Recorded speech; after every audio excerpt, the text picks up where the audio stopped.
Friends, welcome back to my channel. இன்றைக்கி நம்ம என்ன பார்க்க போகிறோம் அப்படின்னா ரொம்ப டேஸ்டியாக க்ரீமியாக இருக்கக்கூடிய வெஜ் கோஃப்தா கறி.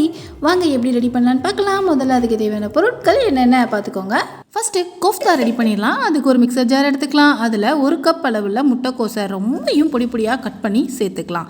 அடுத்ததாக 1/2 கப் அளவு கேரட், எவ்வளோ குட்டியாக கட் பண்ண முடியுமோ அந்த அளவுக்கு இந்த கேரட்டையும் கட் பண்ணி சேர்த்ததுக்கப்புறமா காலிஃப்ளவர், 1/2 கப் அளவு காலிஃப்ளவர் எடுத்துக்கலாம். அதையும் நல்லா சின்னதாக கட் பண்ணி சேர்த்ததுக்கப்புறமா 1/4 கப் அளவு பீன்ஸு, இதையும் ரொம்பையும் குட்டியாக கட் பண்ணிடுங்க. அதையும் சேர்த்ததுக்கப்புறமா 1/4 கப் அளவு குடைமிளகாய், இதையும் கட் பண்ணி சேர்த்தாச்சு. அடுத்ததாக ஒரு துண்டு இஞ்சி தோல் உரிச்சிட்டு இந்த மாதிரி குட்டியாக கட் பண்ணி சேர்த்துக்கலாம். அடுத்ததாக 5-6 பூண்டு பற்கள், அதையும் தோல் உரித்து பொடியாக கட் பண்ணி சேர்த்ததுக்கப்புறமா மிளகாய்த்தூள் 1 டேபிள் ஸ்பூன் அளவு சேர்த்துக்கலாம். அடுத்ததாக மஞ்சள் தூள் 1/2 டீஸ்பூன் அளவு, பெருங்காயத்தூள் ஒரு சிட்டிகை, ஒரு பிஞ்ச் அளவு சேர்த்ததுக்கப்புறமா 1 டேபிள் ஸ்பூன் அளவு உப்பு சேர்த்துக்கலாம். கரம் மசாலா 1 டேபிள் ஸ்பூன் அளவு. இப்போது எல்லாத்தையும் சேர்த்தாச்சு. இதை நல்லா அரைச்சிடலாம். அரைச்சதுக்கப்புறமா தான் ஞாபகம் வருது, இன்னொரு வெஜிடபிளை விட்டுட்டோமே அப்படின்ட்டு. அதாங்க நம்ம உருளைக்கிழங்கு சேர்க்க மறந்துட்டேன். அதை 1/4 கப் அளவு பொடியாக கட் பண்ணி சேர்த்துட்டு இப்போ எல்லாத்தையும் நல்லா ஃபைன் பேஸ்ட்டாக வர வரைக்கும் அரைச்சிக்கலாம். இப்படியும் பண்ணலாம், அப்படி இல்லைனா எல்லா காய்கறிகளையும் வேக வச்சு மசிச்சு கூட எடுத்துக்கலாம். மெயினாக முட்டைக்கோஸில் தண்ணி சத்து அதிகமாக இருக்கிறதுனால இதை அரைக்கிறதுக்கு அந்த தண்ணியே போதும், எக்ஸ்ட்ரா தண்ணி தேவையில்லை. இப்போ நல்லா அரைச்சாச்சா, இதை இன்னொரு பவுலில் மாற்றிக்கலாம். எல்லாம் நல்லா பைண்ட் ஆகி வர்றதுக்காக 1/2 கப் அளவு கடலை மாவு சேர்த்துக்கலாம். இதுக்கு பதிலாக கார்ன்ஃப்ளவர் மாவு கூட சேர்த்துக்கலாம். ஃப்ரெண்ட்ஸ், இந்த வீடியோவில் தான் நீங்கள் புதுசாக நம்ம சேனலை பார்க்குறீங்க அப்படின்னா நம்ம சேனலை சப்ஸ்கிரைப் பண்ணிக்கோங்க. பக்கத்தில் இருக்க பெல் ஐக்கானையும் கிளிக் பண்ணிக்கோங்க. கடலை மாவு சேர்த்துட்டு இப்போ எல்லாத்தையும் நல்லா இந்த மாதிரி பிசைஞ்சு எடுத்துக்கலாம். இப்படி கொஞ்சமாக மாவு எடுத்து உருட்டினீங்கன்னா நமக்கு பந்து போல் ஒட்டாமல் வரணும். இந்த மாதிரி நமக்கு வந்துருச்சுன்னா ஓகே. சப்போஸ் உங்களுக்கு இந்த மாதிரி வரல அப்படின்னா இன்னும் கொஞ்சம் கடலை மாவு இல்லைன்னா கார்ன்ஃப்ளவர் மாவு சேர்த்திங்கன்னா நல்லா இந்த மாதிரி உருண்டை பிடிக்க வந்துடும். ஓகே, இப்போ நமக்கு மாவு ரெடி ஆயிடுச்சு. இதை குட்டி பால்ஸாக, அதாவது கோஃப்தா பால்ஸாக நம்ம இப்போ ரெடி பண்ணிடலாம்.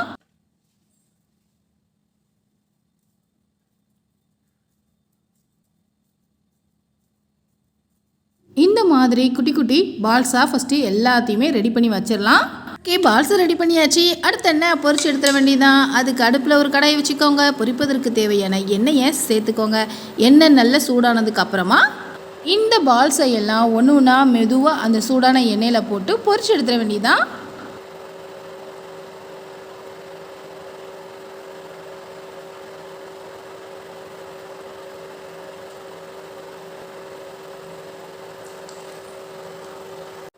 எப்போவுமே இதை பொரிச்சு எடுக்கும்போது அடுப்பை மீடியம் ஃப்ளேமில் வச்சுக்கோங்க. ரொம்ப ஹை ஃப்ளேமில் வச்சுருந்தீங்கன்னா வெளியே சீக்கிரமாக வெந்துடும், உள்ளே வந்து வேகாத மாதிரி இருக்கும்.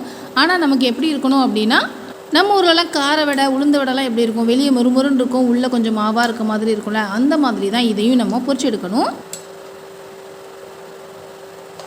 நீங்கள் நிறைய எண்ணெயை விட்டு பொரிச்சிங்க அப்படின்னா பால்ஸ் அந்த எண்ணெயில் நல்லா முங்கி பொரிஞ்சு வரும். நான் வந்து கொஞ்சமாக தான் ஊற்றியிருக்கேன். அதனால் கரண்டியால் இந்த பக்கமாக அந்த பக்கமாக திருப்பி எல்லா பக்கத்துலேயும் நல்லா ஈவனாக வேகிற மாதிரி செஞ்சிட்ருக்கேன். பால்ஸை எண்ணெயில் போட்ட உடனேயே இந்த மாதிரி திருப்பி விடாதீங்க, பால்ஸ் உடைய வாய்ப்பு இருக்குது. கொஞ்சம் வெந்ததுக்கு அப்புறமா அப்படி இப்படின்னு திருப்பினீங்கன்னா பால்ஸ் நல்லா வெந்து வந்துடும். பாருங்கள், இந்த மாதிரி நமக்கு பொன்னிறமாக எல்லா பக்கமும் ஈவனாக வெந்திருக்கிற மாதிரி வந்ததுக்கப்புறம் பபிள்ஸ்லாம் அடங்கிடும். அப்போவே நீங்கள் தெரிஞ்சுக்கலாம் ஓகே வெந்துருச்சு அப்படின்ட்டு. இந்த ஸ்டேஜில் நம்ம எல்லா பால்ஸையும் வெளியே எடுத்துடலாம். பாருங்களேன், பார்க்குறதுக்கு வெந்து வந்தோன்னே அப்படியே போண்டா மாதிரி இருக்குது. இதை அப்படியே நம்ம டீ டைம் ஸ்நாக்ஸுக்கு கூட வச்சுக்கலாம். சப்போஸ் பால்ஸை வந்து நீங்கள் எண்ணெயில் போடும்போது அது பிரிஞ்சு போகுது, எனக்கு பால் மாதிரி வரலப்பா அப்படின்னு நினச்சிங்கன்னா இந்த மாதிரி பக்கோடா மாதிரி சுட்டு எடுத்துக்கலாம். நம்ம வீட்டுக்கு தானங்க பண்ணுறோம், முழு பால்ஸாக இருந்தால் பார்க்க நல்லாயிருக்கும். இல்லைன்னா அந்த பக்கோடா மாதிரி செஞ்சு அதை கூட நம்ம கோஃப்தா கறியில் ஆட் பண்ணிக்கலாம். ஃபஸ்ட்டு எண்ணெயில் போட்ட எல்லா பால்ஸையும் நல்லா பொரிச்சு எடுத்ததுக்கப்புறமா மீதம் இருக்கிற எல்லா பால்ஸையுமே அதே மாதிரி எண்ணெயில் போட்டு மீடியம் ஃப்ளேமில் அடுப்பை வச்சுட்டு கோல்டன் ப்ரௌன், அதாங்க பொன்னிறமாக வர மாதிரி எல்லா பால்ஸையும் பொரிச்சு எடுத்துடலாம். வெஜ் கோஃப்தா கறிக்கு தேவையான வெஜ் கோஃப்தாவை நம்ம இப்போ ரெடி பண்ணியாச்சு. இதை அப்படியே தனியாக வச்சுட்டு ஒரு 1/4 கப் அளவு முந்திரி பருப்பை தண்ணியில் ஊற வச்சுருக்கிறேன். இந்த முந்திரி பருப்பை மிக்சர் ஜாரில் போட்டு இதை நல்லா மையாக அரைச்சி எடுத்துகிட்டு வந்துடலாம். நல்லா பேஸ்ட்டாக அரைக்கிறதுக்கு கொஞ்சம் தண்ணி கூட சேர்த்து அரைச்சிக்கலாம். பாருங்கள், இந்த மாதிரி நமக்கு நல்லா கொழு கொழுப்பாக அரைச்சி இதை ஒரு பவுலில் தனியாக ஊற்றி வச்சிடலாம். அடுத்ததாக 2 பெரிய சைஸ் வெங்காயத்தை அரைச்சி எடுத்துக்கலாம். ஓகே, இதையும் தனியாக வச்சுட்டு 3 மீடியம் சைஸ் தக்காளி எடுத்துக்கோங்க. இதையும் நல்லா மையாக அரைச்சி எடுத்துடலாம். ஓகே, இதையும் தனியாக வச்சுட்டு இஞ்சி பூண்டு பேஸ்ட்டு நான் இஞ்சியையும் பூண்டையும் போட்டு அரைச்சி வச்சுருக்கிறேன். சப்போஸ் கடையிலனாலும் நீங்கள் இதை வாங்கிக்கலாம். வெஜ்ஜு கோஃப்தா கறிக்கு தேவையான பொருட்களை இப்போ நம்ம ரெடி பண்ணியாச்சு. வாங்க வெஜ்ஜு கோஃப்தா கறி ரெடி பண்ணிடலாம். அதுக்கு அடுப்பில் ஒரு கடாயை வச்சுட்டு 1 டேபிள் ஸ்பூன் அளவுக்கு வெண்ணெய் சேர்த்துக்கலாம். இல்லைன்னா ஆயில், கீ எதுனாலும் சேர்த்துக்கலாம். வெண்ணெய் உருகுனதுக்கப்புறமா ஒரு பிரியாணி இலையை இந்த மாதிரி பிச்சு போட்டுக்கலாம். அன்னாச்சி பூ சேர்த்துக்கலாம். 4 கிராம்பு சேர்த்துக்கலாம். 2 துண்டு லவங்கம் பட்டையை சேர்த்துக்கலாம். கடைசியாக 1/2 டீஸ்பூன் அளவு சோம்பு, அதாங்க பெருஞ்சீரகத்தையும் சேர்த்துட்டு இந்த வாசனை மசாலா பொருட்களை எல்லாம் லைட்டாக வதக்கி விட்டுக்கலாம்.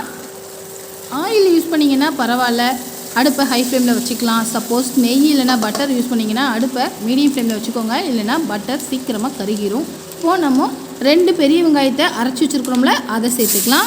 வெங்காயத்தோட பச்சை வாசனை போகிற வரைக்கும் இதை ஒரு 2 நிமிஷம் வதக்கி விட்டுக்கலாம்.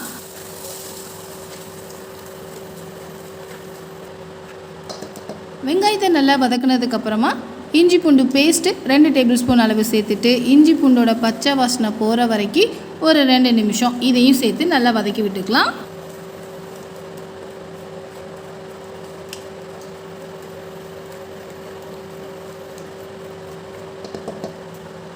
அடுத்ததாக 3 தக்காளியை நம்ம இந்த மாதிரி பேஸ்ட்டாக அரைச்சி வச்சுருக்கிறோம்ல, அதையும் சேர்த்துக்கலாம். தக்காளி பேஸ்ட்டு சேர்த்ததுக்கு அப்புறமாவும் இதை ஒரு 2 நிமிஷம் வதக்கி விட்டுக்கலாம்.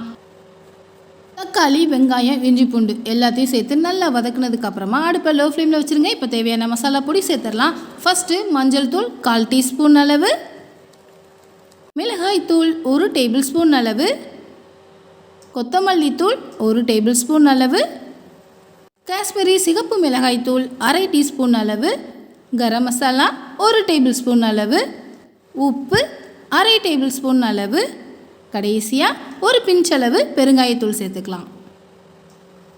இப்போ நம்ம வெஜ் கோஃப்தாக்கு தேவையான கறி ரெடி பண்ணிகிட்ருக்கோம்.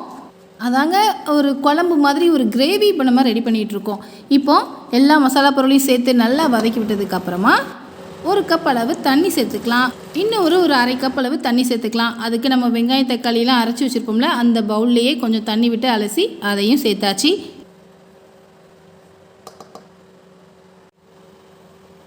கிரேவி நல்லா லைட்டாக கொதிக்க ஆரம்பிச்சோடனே நம்ம 2 டேபிள் ஸ்பூன் அளவு தயிர் சேர்த்துக்கலாம். அடுத்ததாக நல்லா ஃபைன் பேஸ்ட்டாக அரைச்சி வச்சுருக்கிறோம்ல முந்திரி பருப்பு, அந்த பேஸ்ட்டையும் சேர்த்துடலாம். மெயினாக இந்த வெஜ் கோஃப்தா கறிக்கு திக்னஸும் நல்ல டேஸ்ட்டும் கொடுக்கக்கூடியது இந்த அரைச்சி விட்ட முந்திரி பருப்பு தான். அண்டி பருப்பு பேஸ்ட்டு சேர்த்தோடனே பாருங்கள் குழம்பு எப்படி திக்னஸாக க்ரீமியாக மாறுது அப்படி சொல்லிட்டு இதை ஒரு 2 நிமிஷம் கொதிக்க விடுங்க போதும். இந்த மாதிரி நல்லா திக்காக கொதித்து வந்ததுக்கப்புறம் ஸ்டவ் ஆஃப் பண்ணிடலாம். அடுத்ததாக கசூரி மேத்தியை 1 டேபிள் ஸ்பூன் அளவு எடுத்துகிட்டு இந்த மாதிரி 2 கையாலையும் நல்லா கசக்கி சேர்த்துடலாம். அடுத்ததாக கொத்தமல்லி இலைகளையும் நல்லா பொடி பொடியாக கட் பண்ணி சேர்த்துடலாம். சப்போஸ் இன்னும் கொஞ்சம் க்ரீமியாக வேணும் அப்படின்னு நினைக்கிறவங்க ஃப்ரெஷ் க்ரீமை 1 டேபிள் ஸ்பூன் அளவு சேர்த்துக்கலாம். இது ஆப்ஷனல் தான், வேணும்னா ஆட் பண்ணிக்கோங்க, இல்லைன்னா ஸ்கிப் பண்ணிடலாம். ஏன்னா ஆல்ரெடி நம்ம முந்திரி பருப்பு சேர்த்தே கிரேவி நல்ல திக்னஸாக தான் இருக்கும். அவ்வளோதாங்க, எல்லாத்தையும் நல்லா மிக்ஸ் பண்ணி கிளறி எடுத்தோம்னா வெஜ்ஜு கோஃப்தாக்கு தேவையான கறி ரெடி ஆயிரும். இப்போது வெஜ்ஜு கோஃப்தாவை அப்படியே நம்ம அந்த கறியில் போட்டக்கூடாது.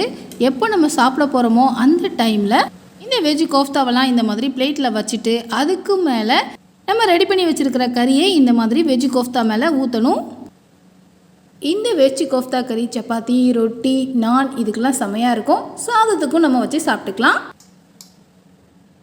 பிளேட்டிங் அழகாக இருக்கணும் அப்படின்னு நினச்சிங்கன்னா இந்த மாதிரி நம்ம எக்ஸ்ட்ராவாக ஃப்ரெஷ் க்ரீமும் கொத்தமல்லி இலைகளையும் மேலே தூவிட்டு சர்வ் பண்ணலாம். அவ்வளவுதாங்க, எம்மியான க்ரீமியான வெஜ் கோஃப்தா கறி வீட்டிலையே தயார். ஓகே ஃப்ரெண்ட்ஸ், நீங்களும் இந்த வெஜ் கோஃப்தா கறியை வீட்டில் செஞ்சு பாருங்கள். டேஸ்ட் எப்படி வந்துச்சு அப்படின்ட்டு கமெண்ட் செக்ஷனில் கமெண்ட் பண்ணுங்கள். இந்த வெஜ் கோஃப்தா கறி உங்களுக்கு பிடிச்சிருந்தது அப்படின்னா இந்த வீடியோவுக்கு உங்களோட லைக்கை போடுங்க. மறக்காமல் உங்கள் ஃப்ரெண்ட்ஸ்க்கும் இந்த வெஜ் கோஃப்தா கறியை ஷேர் பண்ணுங்கள்.